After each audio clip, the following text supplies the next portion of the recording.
Get out of this house right now if you don't want a divorce. That's what my husband said all of a sudden. I was really surprised. He seemed very sure that I wouldn't want to divorce him if he said something like that. It made me feel like I had to talk to someone else about it. My name is Anna, and I work in an office. I'm 30 years old, and my husband James and I are almost celebrating our 5th wedding anniversary. We've been trying to have a baby, but it hasn't happened yet. My mother-in-law keeps asking when we'll have grandchildren, which stresses me out a lot.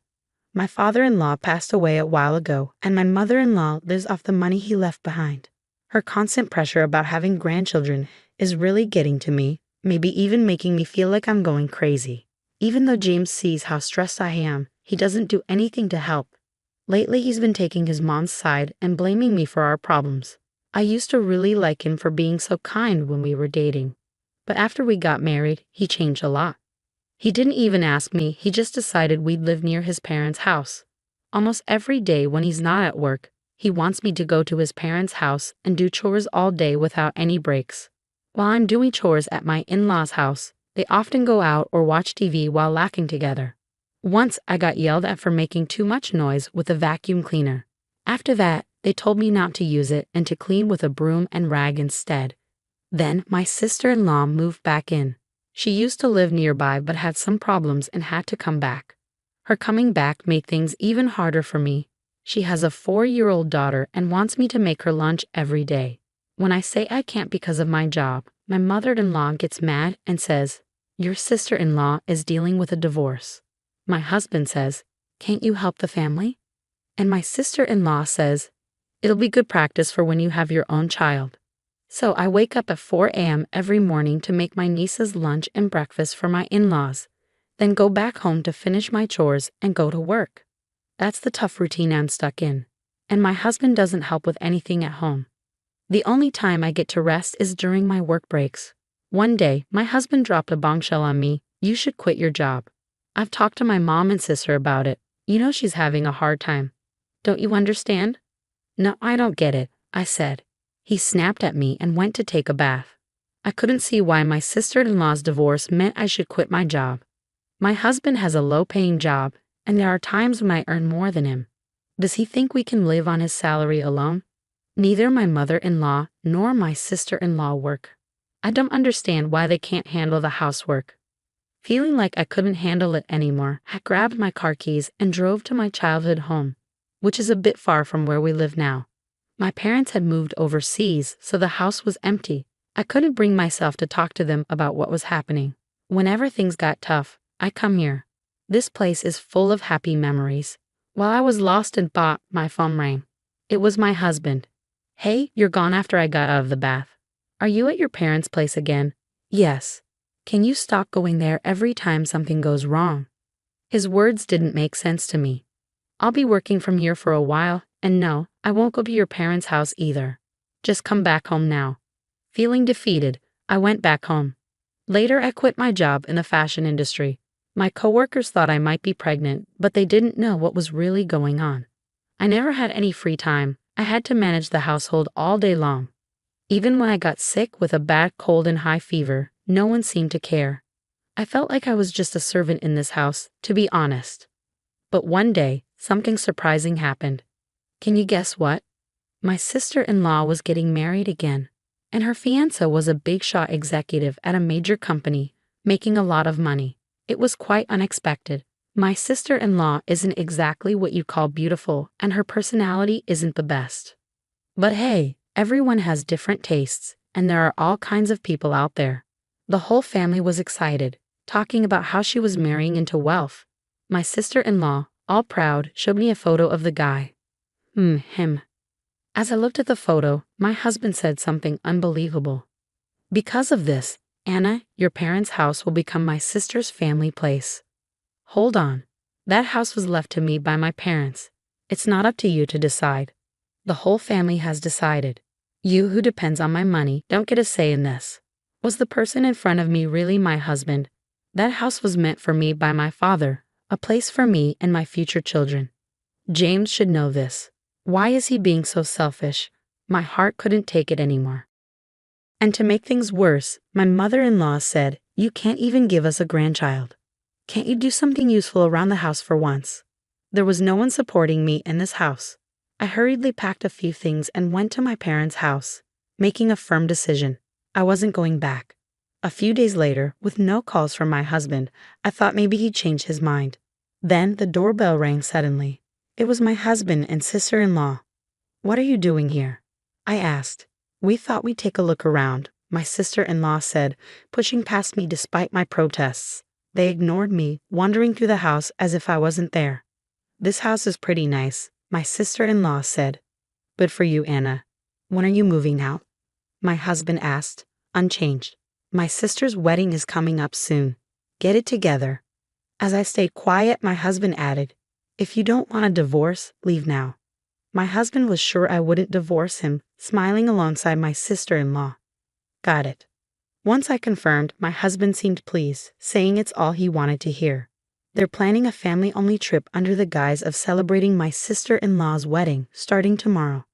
Obviously, I'm not invited. My husband told me to pack up and leave by the time they get back. Then they left, looking excited. I allowed myself a small, bitter smile. 2 weeks later, the day for my in-laws to return arrived. My phone had been ringing nonstop since morning.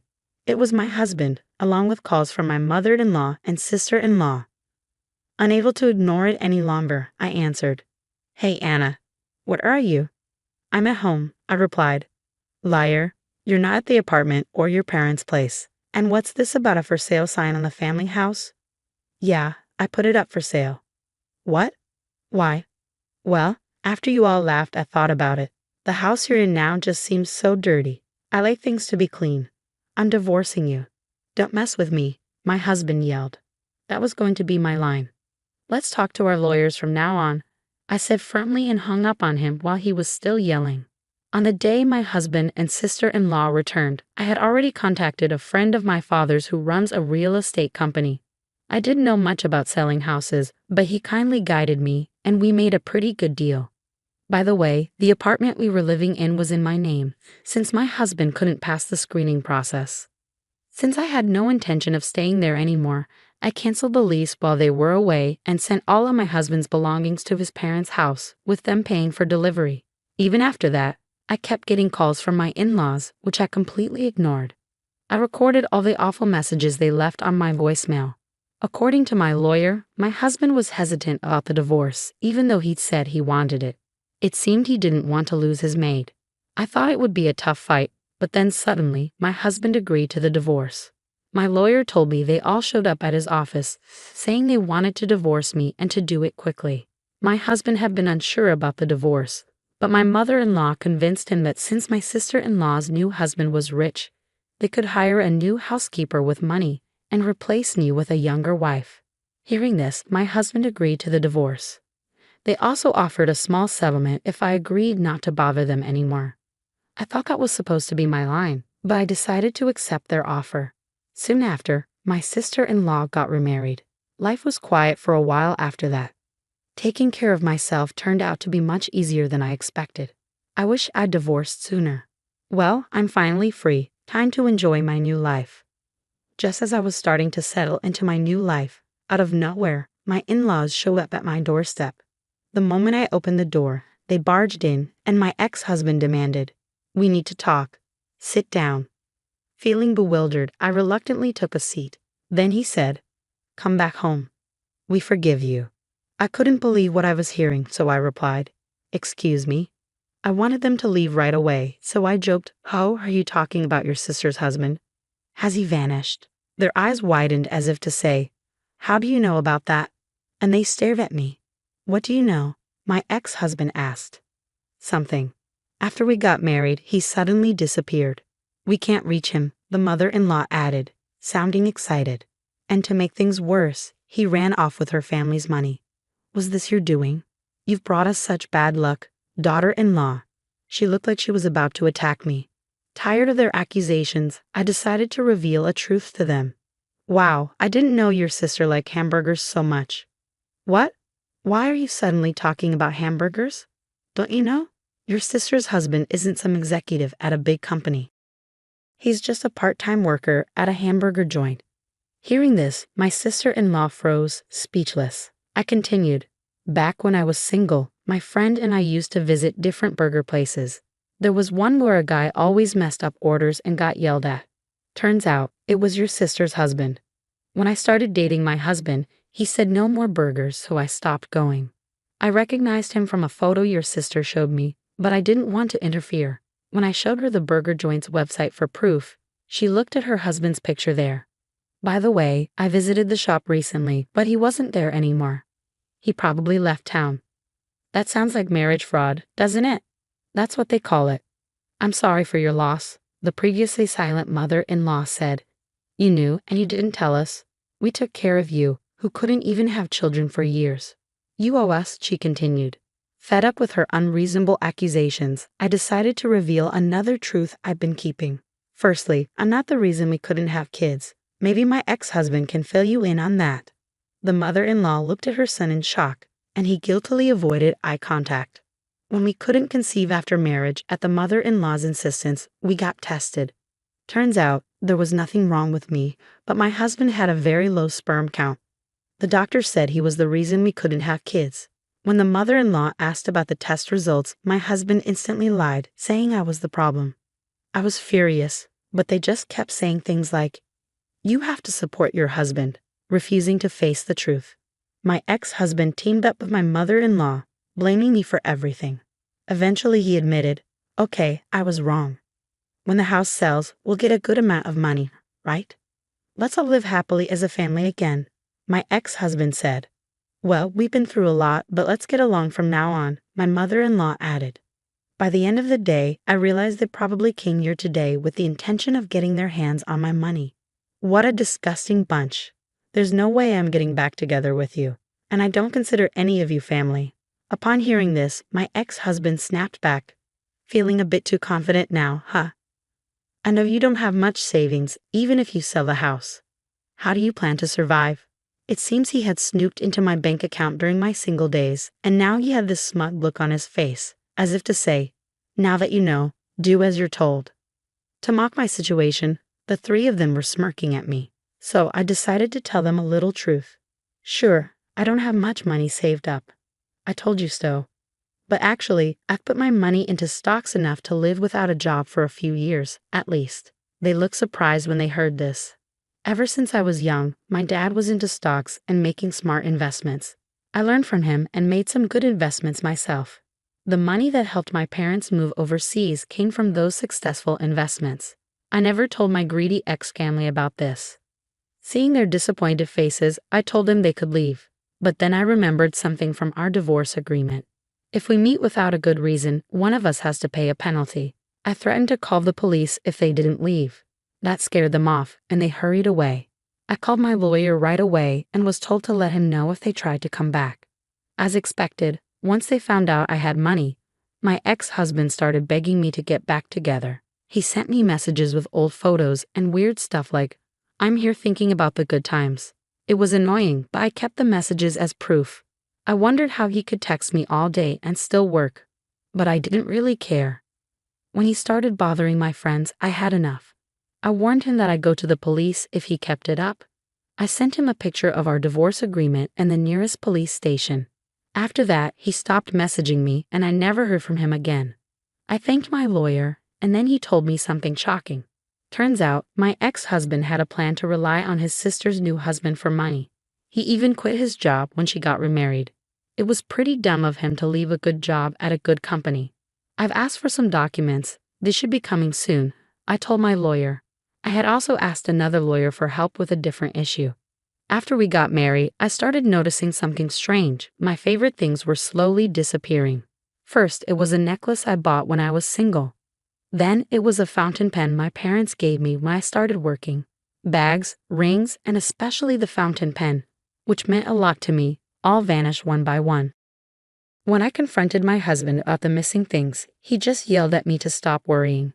That made me even more suspicious, so without telling him, I set up a camera in our closet. What it caught was shocking. My husband and mother-in-law going through my stuff and looking pleased with themselves.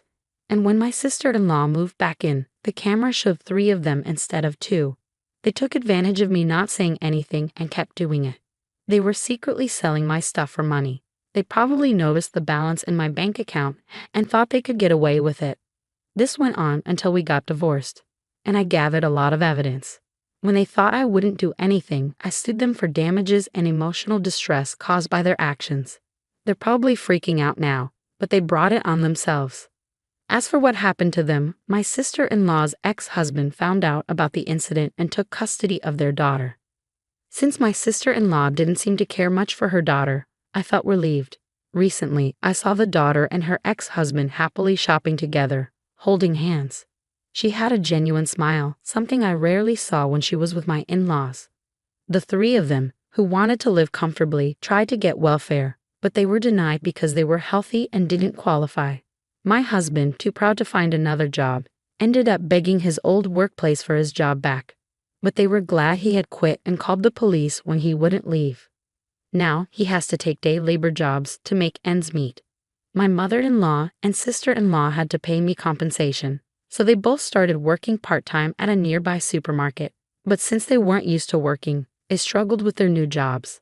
Interestingly, ever since they started working there, the supermarket's sales have dropped significantly. They've earned themselves a nickname, the plague-bringing mother and daughter. By the way, that hidden camera from my marriage is still around. Turns out, they were renting the house they lived in, not owning it like I thought. When they couldn't afford the rent, they moved to a rundown apartment that's known for being pretty bad. They're barely making ends meet, and it seems like they're always arguing. The other day, the police had to come because their fights were so loud. As for me, thanks to their help, I sold the house and used the money to start a new clothing company with a colleague from my old job. Lately, we've been getting more customers and even getting featured in magazines and on TV. Being able to do the work I love again is the best thing ever. Oh, and there's more good news. I met a man through work, and we're getting married. His family is really nice to me, and they've treated me like one of their own. Plus, we're expecting a baby, and I can't wait to be a mom. Right now, I'm the happiest I've ever been in my life.